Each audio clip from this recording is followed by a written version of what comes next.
Hey guys, welcome back to another episode. We've been here for disaster relief down in Fort Myers Beach, Florida, where my family lives. We traveled all the way across the country in previous episodes, and it has been go, go, go nonstop. Brittany's not here with me today. She's over in the east coast of Florida with her family. The penny shining process has been put on hold for the past couple of days because my grandma, my nanny, hasn't been feeling that well. So realizing how grateful I am to be over here right now. On top of all this, we've had to be dealing with the motorcycle getting smashed by that semi that happened from the road trip in which we were going from Utah here to Florida. There's gaps, which air's flowing in, a bit of water. Our motorcycle's probably totaled. We're waiting to hear a call back from insurance.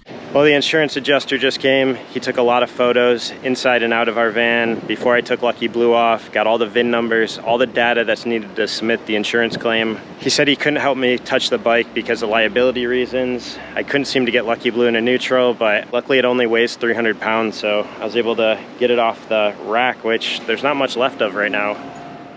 Got the back doors open out here. That was tough. At least I can get the pieces I need and tools, water tank, my hose, plug into electric back here. Let's see if the battery still works. Oh, we got power. And if we pull in the clutch, cannot get the flashers off. You hear the horn trying. But this really couldn't have happened at a worse time for us because we're living in the van. My parents' house is a mess. You know what? We're grateful though. This could have been far, far worse. We might not even have a van anymore. And Lucky Blue got slammed, but I think it really, at the end of the day, saved our van. We'll get through this, guys. Thank you very much. No problem. Thank you for your time. I appreciate it. Have a good day. Be safe too, man. Dealing with insurance claims, adjusters over there, on top of other insurance that covered personal possessions that were in the bottom when the storm hit. So there's just a compounded level of different things going on. Not to mention, we're so close to finishing our closing on the watermill, which is a whole nother exciting chapter of life. So basically what I'm asking from you is to redraft the promissory with these two bullet items in it to protect us as the buyer. Yeah, I think we have a good plan of action here, and it makes Brittany and I feel more comfortable with it. And I mean, we ultimately want to pursue this project. I mean, it's what Brittany and I love and want to do. We just want to feel somewhat protected given the situation because of that deadline. Yeah, I mean, this particular aspect of being American is very useful because you have a sense of what you deserve, and you don't generally let yourself be pressured by the external factors, which is not the case for, say, 70% of clients. The pressure will make them cave in and sign. Yeah. So this is positive. I'm not stressed. You act according to your wishes, desires, because it's your money. As many of you have been following our channel, you'll know that Brittany and I want to settle down in a place, but still have that adventurous spirit. Those are things we're looking forward to, but I could have never predicted that all of this would be happening at once. But we know we're exactly where we should be.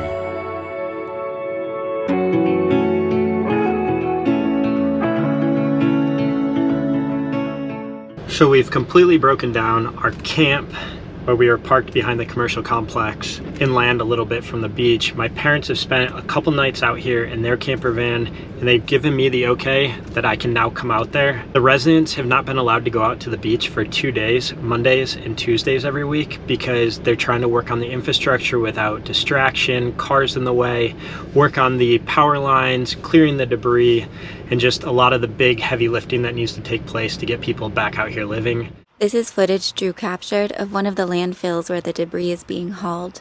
We're grateful they're doing this because there are other areas that have been devastated just as badly as Fort Myers Beach that are receiving no help. Drew's uncle in Englewood told us that he fills up his own truck 3 times a day, every day, and drives to the landfills himself. Finally, my parents were able to hire an excavator to clear the spot in the driveway. The neighbors got some room in their driveway. I'm just happy to be able to live out here because it is no joke the amount of traffic every day to get back and forth. And one of the huge benefits right now of driving out is that there is no traffic because it's the late afternoon versus in the morning when all the contractors are going out there to do work. So it's kind of a breeze right now. You can see remnants of the cleanup. There used to be a boat in that parking lot, so there's progress. It is such an incredible difference when you're inland, maybe 10, 15 miles compared to being out here. Once you get to a certain point close to the beach in these communities in the outer barrier islands, there's just stuff everywhere. It was so crazy to see it the very first time we came out here. And it's still shocking every time I do come back out here. They made some good progress. These boats, they've pulled out of the mangroves. That Sea Trek boat was way over there, stuck in the mangroves. And this boat, they've been working on the back of it, cutting it down, piece by piece, taking it out. There's still a massive pile of boats right there. Oh, these cops.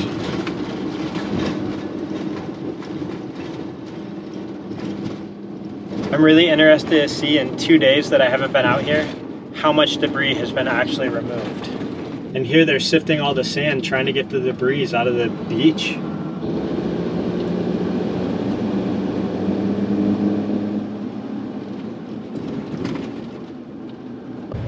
Wow, my parents' neighbor's house, totally wiped away.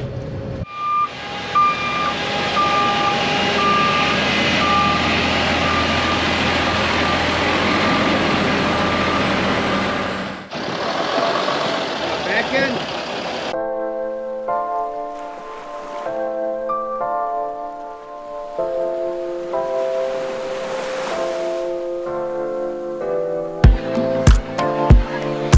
It's gonna be amazing if I make it all the way up on there.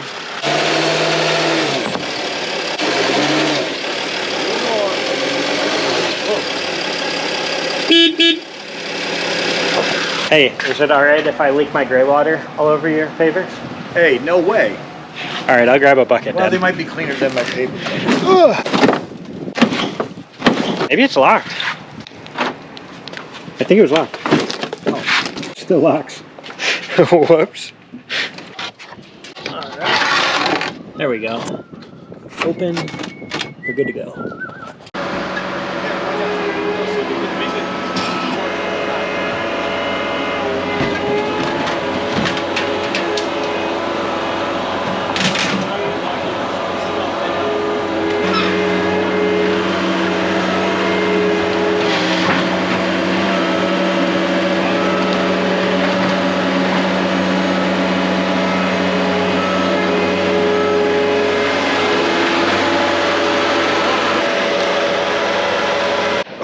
Oh, that smell after that refrigerator was removed.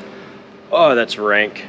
I don't think we're gonna be eating lunch in our normal lunch spot back here. That food in that refrigerator had been rotting for 2 weeks. And there's nowhere to take it, nothing to do. Guys like that, moving some of this stuff around is helping us out so much here. It would take hours and hours for us to do some of this work, but with machines, they knock it out really quickly and helps a lot.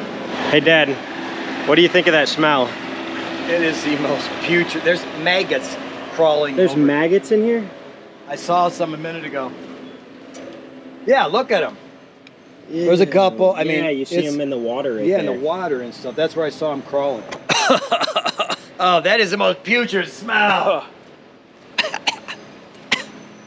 So now we're ready for the next phase. We've got all the mud cleaned out of here. We've had a guy come and power wash, blown it out with the blower, swept it really well, let it air dry. We have tarps down on the ground, and all the stuff that's outside out here, all of this stuff has to be brought into the indoors, put on these tarps. We're gonna sort them out. You helping, Louie? You helping? Oh, you're such a good boy. And then this allows us to kind of go through the items a bit more, knock some more of the dirt off, and salvage what we still can. Louie dog. Oh, you're a good boy. You're a good boy. Louie's like, what happened to my home? He was so happy to come with us to the beach today. We've been leaving him behind in the van the last few days. So I know he's pumped just to be around us. Things will be back to normal soon, Louie. Soon enough. All right, I'm in demand. Gotta help.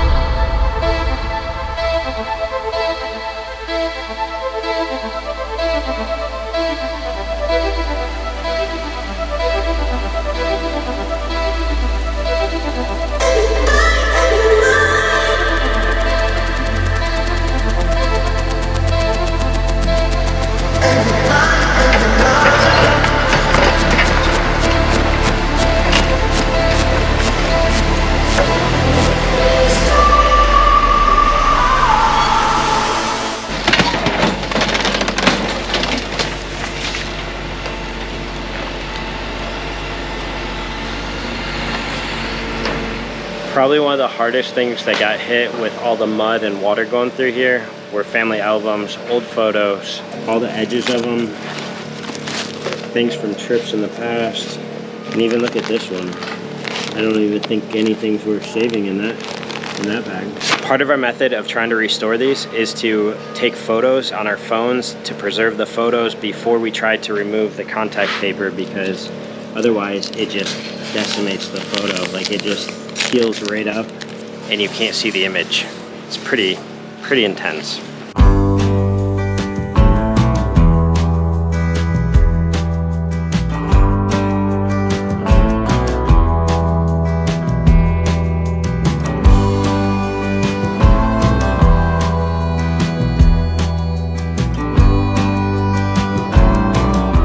Hey Louie, what do you find? We saw Louie kind of freaking out over something. Look at this. There's a crab right there, guys. Look at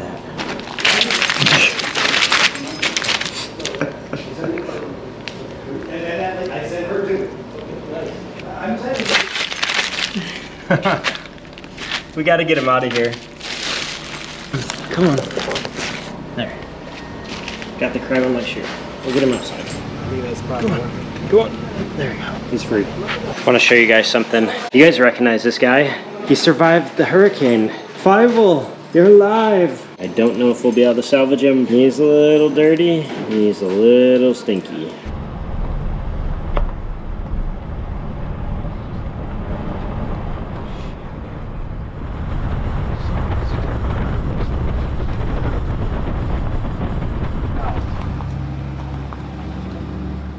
Look at all the cars back here.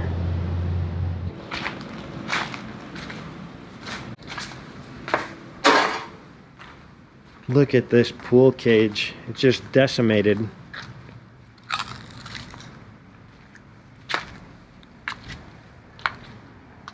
Wow. There's just cars all over back here. The destruction we're seeing is unreal. This right here might have been one of the coolest garages on the whole island. That's a rock climbing wall back there. And all these pulleys and rings. Wow. This house took a beating. This whole area is basically one set of houses back from the ocean front. This might have been one of my favorite houses to look at as we drove down the island. After seeing that, we realized how even more incredible it is that the pool cage on Drew's parents' rental property survived the storm with just one screen tear. How is that even possible? So we just came down to the place on the island where locals can take showers, get some food, and pick up some ice. It's nice to have these types of luxuries out here, because without it, I don't think we'd last too long. Wash your balls really good. What should I wash? Wash your balls really good. Thanks, Uncle. You know, I told my dad that Thomas Edison, when he saw his laboratory over there on McGregor burning down, he grabbed his wife and said, "You'll never see a fire greater than this." So it's kind of the situation with this hurricane.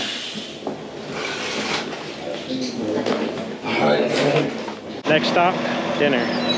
Pretty nice to get fed each night. Much better than having to whip it up in the kitchen ourselves. Steak and shrimp on the Barbie. On the Barbie. As you can hear right now, we got the generator running, we got AC running, we got the Jackery powering up, the fridge in the back. It is pretty great to have some power out here, but it is kind of loud. Which is one of the huge advantages of the Jackery. It is so much quieter than traditional generators, which have noise levels of about 57 decibels versus Jackery with noise levels of just 7 decibels, making it ideal whether you're communing with the peace of nature or just trying to find respite from a power outage in your own home. Here, we're using the Jackery 1500 to power up a low-voltage cooler/refrigerator, but the Jackery 2000 can power up a normal-sized household refrigerator or air conditioner. Another huge benefit of the Jackery is that because it's solar-powered, it captures energy directly from the sun, instead of using fossil fuels, creating zero carbon emissions or pollutants, versus traditional generators, which make our living conditions worse.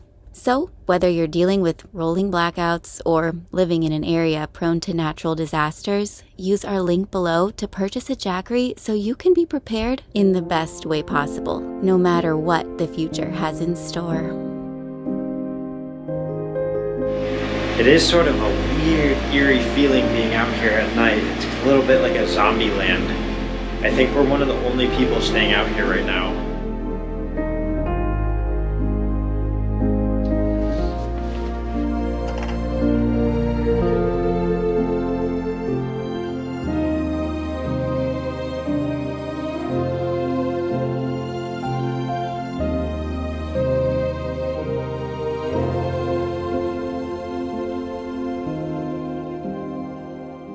Coffee time, Mom?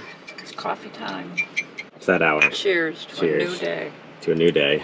You guys feel like you've accomplished a lot out here as far as cleanup? We've done a ton, but there's still another ton to do. I hate to say it that way. We've had some good people helping, though. We have. That has the helped a power lot. washer, getting garbage cans to put the water in helped tremendously. It sure did. Because we were going to buy a big tank that was going to be like $300 for like 120 gallon, and we're carrying more in the darn garbage cans than we are in the thing we were going to buy, and it was no use to us where the garbage cans we needed because they're gone. Do you think one of the hardest things of this whole process have been trying to figure out which contractors to use? And there's a lot of people trying to scam people out here. Yeah, because our electrical, they wanted to change the box out. The one guy wanted $5,400 for one box. The other guy came and did 2 boxes for $3,700. You know, said the wires just need to be stripped back. You don't have to replace the wires. He's telling everybody they got to replace every wire that got submerged. They're just ripping people off. There's too many people out here. Yeah. There's a guy out here, Mario, but he's fair on his prices. He's wiping people, everything in their house out for about $5 grand. The highest I've heard is about 7. And he's going in there stripping drywall, getting all their furniture out, cleaning their yards. With a bunch of Spanish guys, and they do an excellent job. I mean, do you think with the amounts you were talking about paying, will you guys get reimbursed as homeowners on the island? If you have flood insurance, they'll pay for certain amounts of the electrical. I'm going to tell you around here, from what I've talked to, 50% of people don't have flood insurance. How much would flood insurance have cost a homeowner? That's the next problem, because the one guy told me over here on the yellow house was $13,000 for 1 year, and they just figured it wasn't worth it. They only bought it a year and a half ago, though. So in reality, he would have paid $20,000, and he's got more than that, you know, damage-wise. His house might be tore down.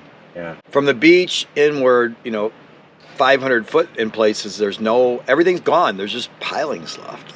And so when they rebuild all that, that's going to make, you know, just things flourish around here. And it'll be 5 years out. Yeah. But things will be a whole different world here. And how about you, Mom? How's the process of cleaning going, photos and such? Yeah, that was a sad part. At the time, ask yourself, what do you take? Yeah. What do you take with you when you know a hurricane's coming? Do you collect your jewelry? Not that I have a lot, but I'm just saying, do you collect that type of item, or do you go for pictures, you know, memorabilia, stuff that belongs to your kid? I lost some things, but again, those are objects. I have the memories in my heart, I have them in my mind. So I'm moving forward. I'm not lingering, I'm not hanging there. So that's, you know, it's your mindset and what you do. You just got to pull up your bootstraps and have at it. You can't just sit back and just be like, oh my gosh, what happened here? Yeah. Which I know that's a normal disaster, a reaction feeling. To a disaster. And initially, I'm sure everybody's hit with it, but you can't linger there. You got to move forward, and that's what we're doing. I kind of look around, and it looks like I'm living in a war zone, but it's not going to stay that way.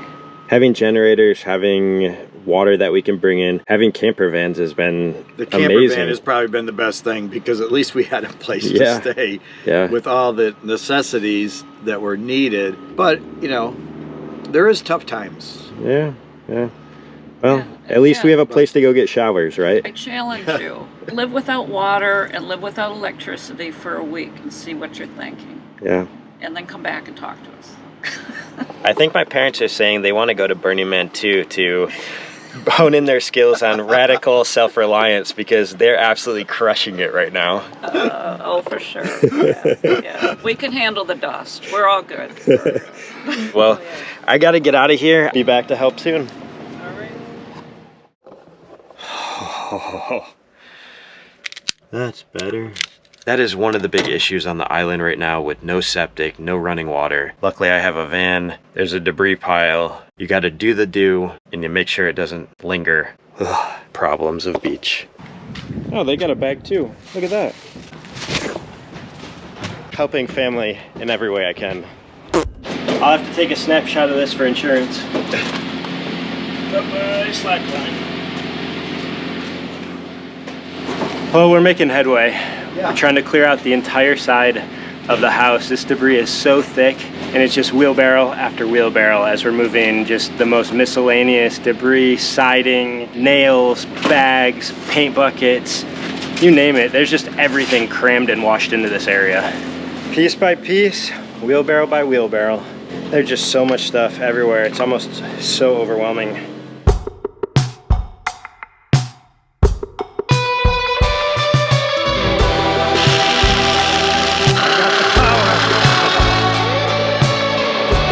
This is like a huge side of a house or dock.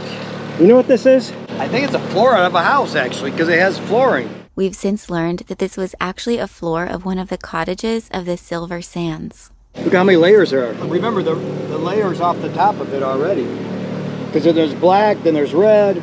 We're having to cut with the saw just sections out of here to even manage to be able to carry the weight just to get it over across the street so that the trash pickup, whenever they get around to it, will remove it because we can't just have this huge section sitting in the back of the houses. There's mounds and mounds of stuff out by the road.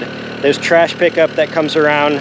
When I say trash pickup though, it's absolute relief and disaster removal. And I can't even speak hardly because I'm just sweating. This Florida sun it's no joke. All right, gotta get back to it. And just like that, piece by piece and day by day, things are starting to look a little bit brighter. Can't wait to share in our next stage of improvements as our disaster relief efforts and adventures continue. We love you guys. Thanks for your support during all this.